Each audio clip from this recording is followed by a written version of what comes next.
Hello, I'm getting this presentation ready. Please bear with me. There we go.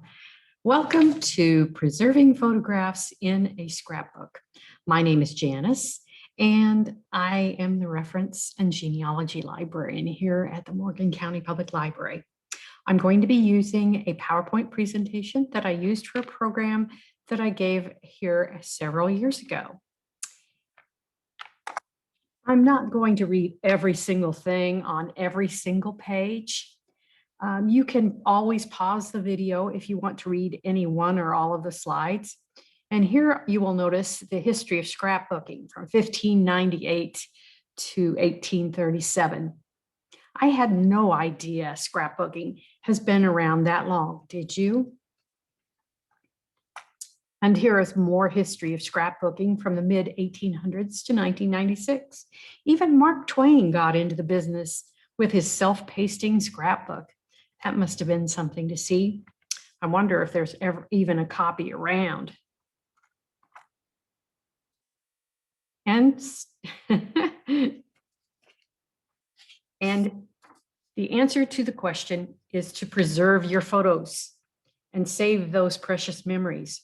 A scrapbook can also serve as a way to record all the items that are listed on this slide. You don't need a whole lot of supplies for a scrapbook. You can even make your own with some paper, cardboard, and adhesive. Just be sure all of these are acid-free. That's important because the acid can destroy your photos. You may notice initials in parentheses on some of these slides. They represent books researched for this presentation. The very last slide has my contact information, and I have a bibliography of these items I would be happy to print out for you or send to you via an email. Just let me know. There's also a lot of information out there online, and here are a few ideas about how to find supplies online. And we always want to save money. So here are several ideas to do just that. I recently found out that you might find supplies at a store called Tuesday Morning, but you will most likely have to purchase more than you need.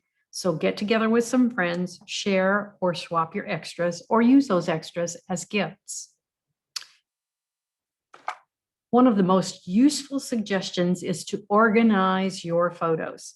Sadly, most of my photos do not have a date that is stamped or written on them, but that's not the end of the world.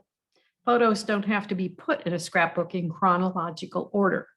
My ancestors didn't do this. Because I do most of my scrapbooking at workshops or crops, etc., I have my supplies organized in separate carrying cases. The brand name is Art Bin, that are the right size for 12 by 12 paper or cardstock. Just be sure your photos are stored in acid-free containers and as recommended on this slide.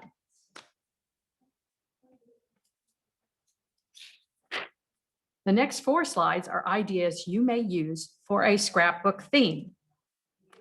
You may always use these for single-page ideas. I know I don't have enough photos to fill a scrapbook about most of these ideas.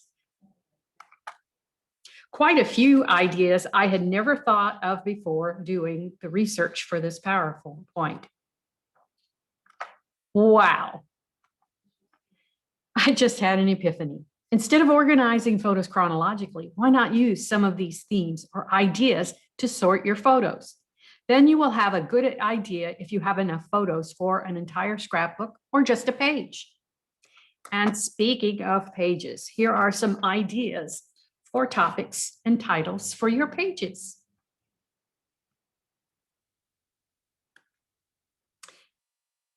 These topics and titles might give you more ideas about how to organize your photos. And here are still more ideas for pages, including some that never occurred to me before. And finally, the last page of ideas. They were presented in no particular order. Simply use the best ideas that match the photos you have.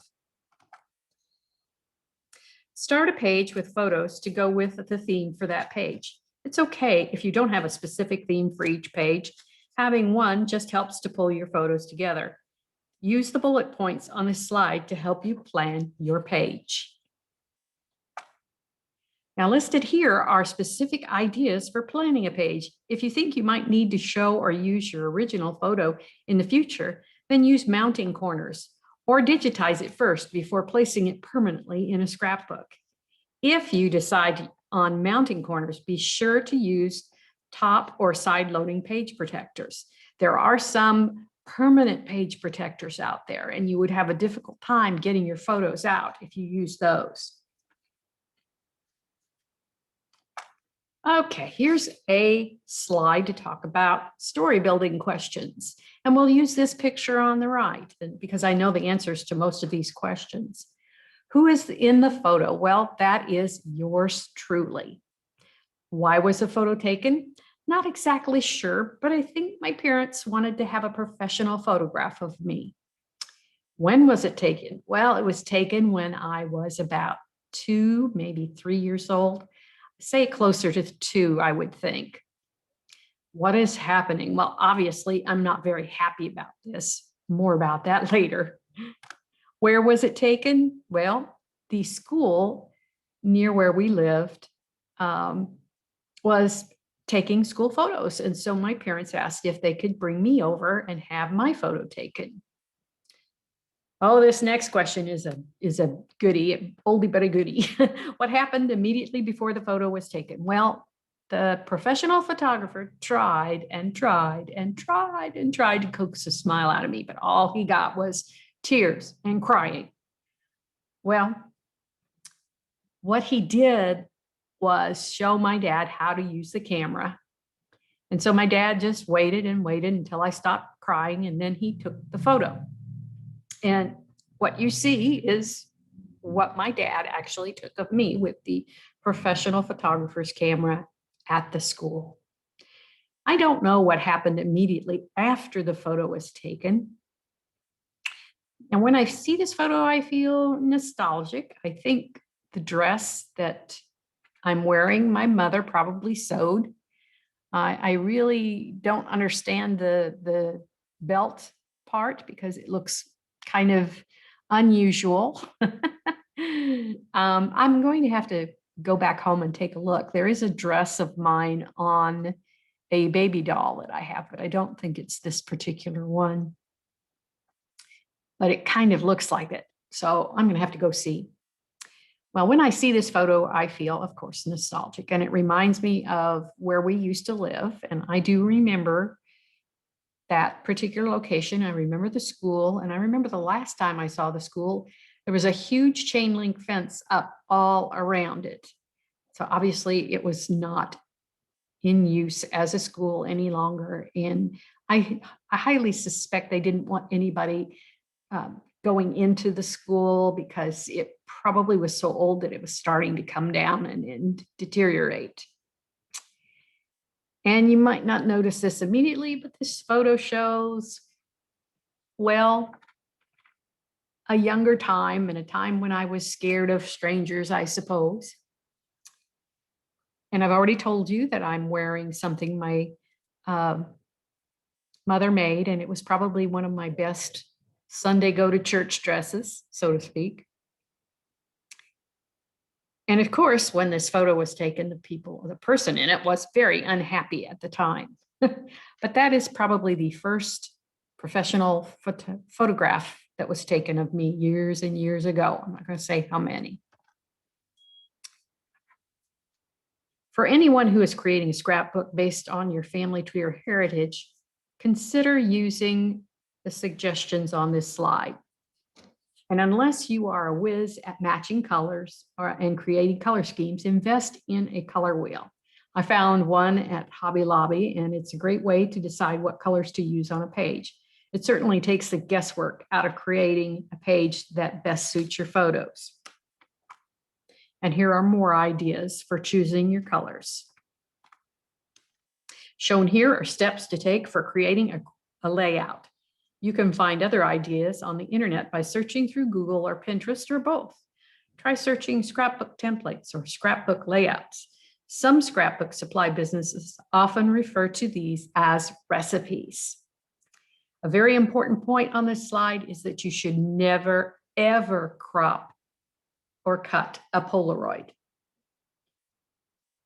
photo. If you just want part of a Polaroid, make a photocopy of it or scan of it and crop or edit that copy instead of the Polaroid. Notice the second bullet point where I mentioned the queen of scrapbooking. Years ago, I attended a scrapbook workshop, and the queen was the person who completed the most scrapbook pages. Now, all she did was put 4 photos on each page and nothing else. No embellishments, no stickers, no fancy papers, and you can choose to preserve your photos in this manner if you want to do so. It certainly is quick, fast, and easy. Not to mention simple. Wow. And she won a crown, believe it or not. There was an actual tiara that was given to her for being the queen of scrapbooking. There are templates available that you can purchase and use over and over again if you desire. My favorite ones are the mosaic and the camera. The mosaic looks like a quilt block when it's completed, and the camera is just that. It has a camera in the center and spaces where you can place photos or decorative paper all around it.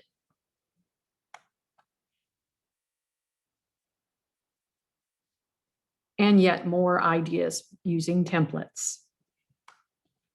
Please email me for a bibliography of book titles that were used to create this presentation.